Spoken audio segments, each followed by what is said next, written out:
కిచెన్కి స్వాగతం. ఈరోజు మనం చేయబోయే రెసిపీ వచ్చేసి కాకరకాయ ఫ్రై చేస్తున్నాం. ఈ కాకరకాయ ఫ్రై ఎలా చేయాలో చూసేద్దామా? అస్సలు చేతి లేకుండా పిల్లలు కూడా తినేలా ఎలా చేయాలో చూపిస్తారండి. ముందుగా స్టవ్ వెలిగించి ప్యాన్ పెట్టుకుని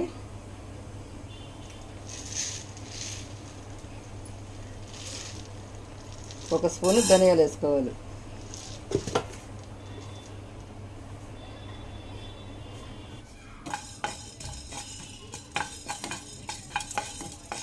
డ్రై రోస్ట్ చేసుకోవాలి. 5-6 ఎండుమిర్చి,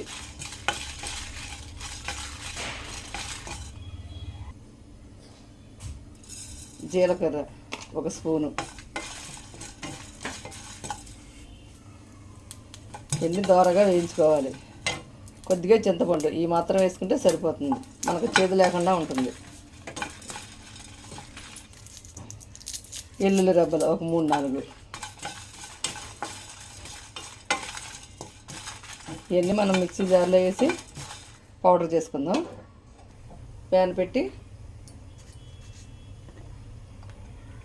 ఆయిల్ పోసుకోవాలి. 3 టేబుల్ స్పూన్ల ఆయిల్. మనం ఇందాక కాకరకాయలు కట్ చేసి పెట్టుకున్నాం. ఆయిల్ హీట్ అయిన తర్వాత కాకరకాయ ముక్కలు వేసుకోవాలి.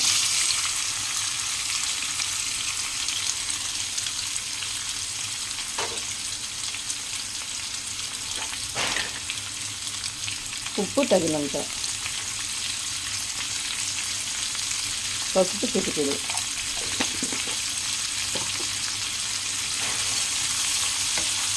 ముక్కలన్నీ బాగా కలిసేలా కలుపుకోవాలి. మూత పెట్టి మగ్గనిద్దాం.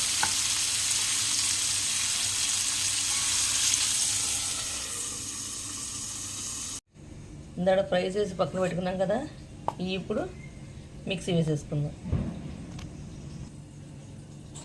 మిక్సీలో పౌడర్ చేసుకున్నామండి. మనకి ఇలా అయితే సరిపోతుంది.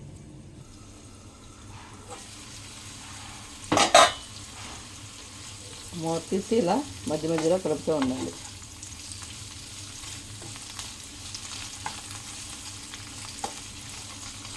మన కాకరకాయ మెత్తపడుతుందండి.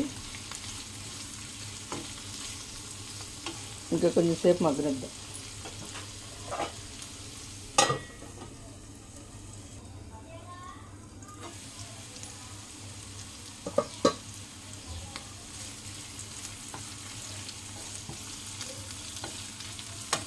ఇలా బాగా వేగితే నూనెలో చేదు అనేది అస్సలు ఉండదండి.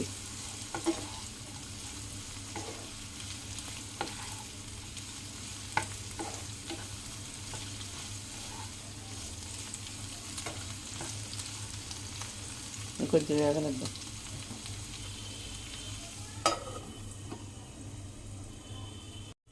మూత తీసి చూద్దాం. మనకు కాకరకాయ వేగిపోయిందండి. ఇలా ఎగితే సరిపోతుంది. ఇందులో ఒక 1/2 స్పూను కారం, ఇందాక మన పౌడర్లో మిరపకాయలు వేసాం కదండి 4, అందుకని కొద్దిగా సరిపోద్ది కారం.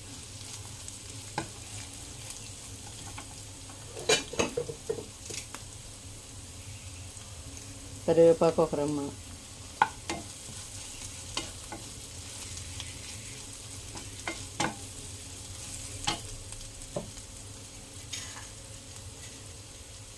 మనం గ్రైండ్ చేసి పెట్టుకున్నాక ఈ పౌడర్ వేసేసుకుందాం.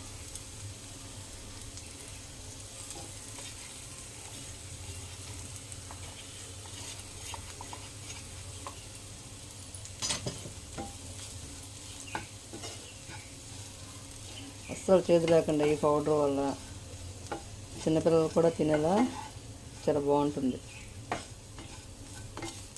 చేదు అనేది అస్సలు ఉండదు. ఒకసారి ట్రై చేసి ఎలా వచ్చిందో చెప్పండి.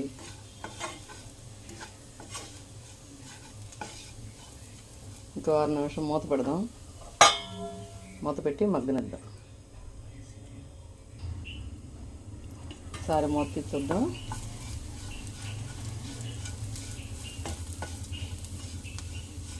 మన కాకరకాయ చక్కగా వేగిపోయిందండి.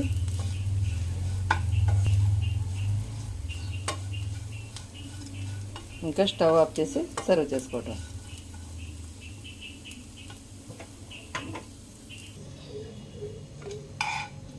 అంతేనండి, ఎంతో ఈజీగా చేసుకోవచ్చు ఈ కాకరకాయ ఫ్రై అనేది. అసలు చేదు లేకుండా ఇలా చేసి చూడండి. మా వీడియో నచ్చితే లైక్ చేయండి. మరిన్ని వీడియోస్ కోసం సబ్స్క్రైబ్ చేసుకోండి. Thank you.